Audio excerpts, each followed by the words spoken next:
ગુજરાત ભાજપમાં આગામી 2027ની વિધાનસભા ચૂંટણીને લઈને અત્યારથી જ ધમધમાટ શરૂ થઈ ગયો છે.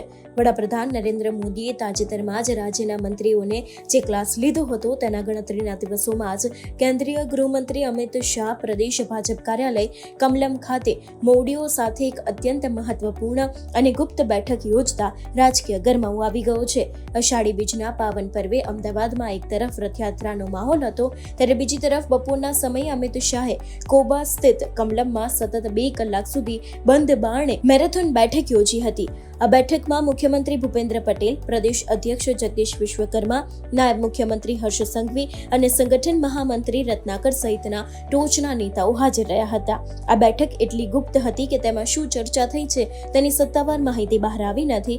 જોકે સૂત્રોના જણાવ્યા અનુસાર વર્ષ 2027ના અંતે યોજાનારી ગુજરાત વિધાનસભાની ચૂંટણીમાં 182 માંથી 160 બેઠકો જીતવાના ભવ્ય લક્ષ્યાંક સાથે આગામી રણનીતિ પર ગંભીર મંથન કરવામાં આવ્યું છે. આ બેઠકનું ટાઈમિંગ ઘણું સૂચક માનવામાં આવે છે. ઉલ્લેખનીય છે કે 4 જુલાઈએ વડાપ્રધાન નરેન્દ્ર મોદી અમદાવાદની મુલાકાતે હતા. સાણંદથી પરત દિલ્હી જતા પહેલા તેમણે અમદાવાદ એરપોર્ટ પર પ્રદેશ ભાજપ અધ્યક્ષ, મુખ્યમંત્રી અને મંત્રી પરિષદના સભ્યો સાથે પોણો કલાક સુધી બેઠક કરી હતી. અને આ બેઠકમાં પીએમ મોદીએ મંત્રીઓને સરકાર અને વહીવટી તંત્રના અસરકારક સંચાલન માટે કડક સૂચનાઓ આપીને જાણે લેસન સોંપ્યું હતું.